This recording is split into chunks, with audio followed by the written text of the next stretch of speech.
Can you imagine spending your entire life working towards one goal, only to have it snatched away by the people you trust the most? That's exactly what happened to me. For as long as I can remember, my parents preached the importance of education. They set up a college fund for me when I was born, and everything I did was geared towards getting into a top university. I studied relentlessly, aced my exams, and sacrificed my social life, all with the promise of that fund waiting for me. It was my light at the end of the tunnel, the key to unlocking my future. My younger brother, Ben, was the complete opposite. He was the golden child, the one who could do no wrong in our parents' eyes. He wasn't interested in academics. His passions were cars, parties, and living in the moment. While I was buried in textbooks, he was out with his friends. My parents never seemed to mind. They'd just laugh and say, "Boys will be boys." They always indulged him, buying him the latest gadgets and bailing him out of trouble, while I was told to be more responsible, more focused. The double standard was infuriating, but I just kept my head down, telling myself that my hard work would pay off when I got to college. The summer after my high school graduation was supposed to be a time of celebration. I'd been accepted into my dream school with a partial scholarship, but I still needed the college fund to cover the rest of the tuition and living expenses. The fund was supposed to have over $50,000 in it, a sum my parents had proudly mentioned countless times over the years. I was so excited, I could practically taste the freedom and the new life that awaited me. That summer was filled with college prep, buying dorm supplies, connecting with my future roommate online, and planning my course schedule. Everything felt like it was finally falling into place. One sunny afternoon, I walked into the kitchen and found my parents and Ben at the table. They had this weird, almost guilty energy about them. Before I could even ask what was going on, my dad cleared his throat and said, "We have something to tell you."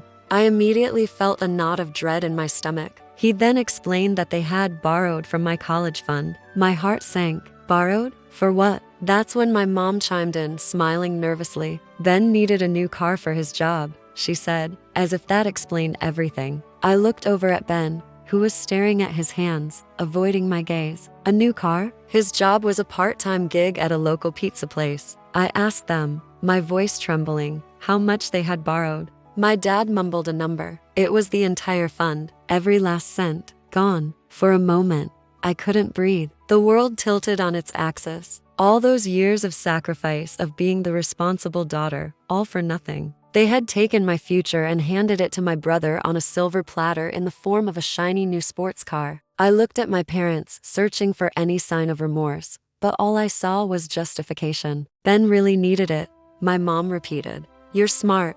You'll figure something out. You can take out loans.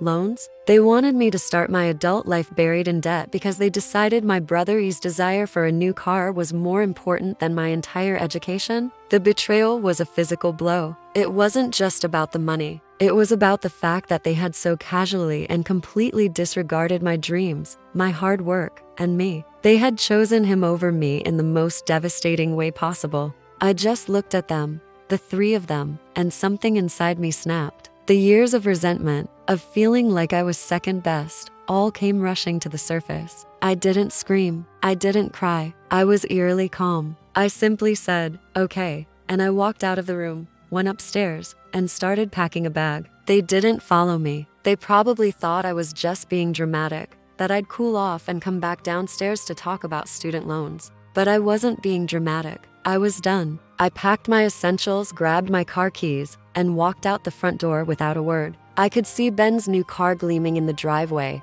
a monument to their betrayal. I got in my old, beat-up car, the one I'd bought myself with money from my part-time job, and I drove away. That night, I stayed at a friend's house. Her parents were horrified when I told them what happened. They offered me a place to stay for as long as I needed. For the first time, I felt a flicker of hope. My phone was blowing up with calls and texts from my parents, ranging from angry demands to come home to fake-sounding apologies. I ignored them all. I wasn't going back. I was 18, legally an adult, and I was on my own. It was terrifying, but also incredibly liberating. The next few weeks were a blur. I deferred my admission to my dream school for a year, explaining the situation to the financial aid office. They were surprisingly understanding and helpful. I got a second job and started saving every penny. It was the hardest year of my life. I worked 60-hour weeks, juggling 2 jobs and barely sleeping. I missed my friends who had gone off to college. I was lonely and exhausted, but with every paycheck I deposited,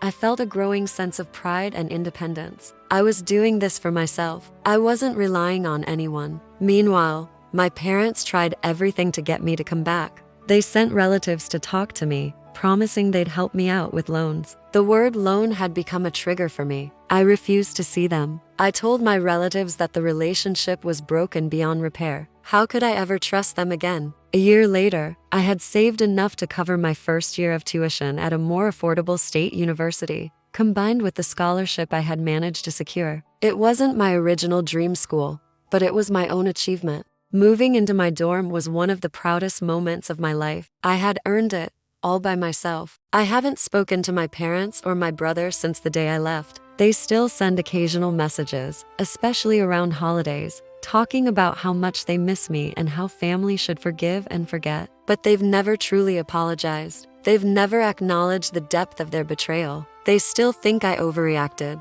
Cutting off my family was a painful decision, but it was also the most empowering one I've ever made. I learned that sometimes the people who are supposed to support you the most can be the ones who hold you back. I had to choose myself, my future, and my own well-being over a toxic family dynamic. It taught me resilience I never knew I had. My life isn't what I originally planned, but it's mine. And you know what? I wouldn't trade that for anything.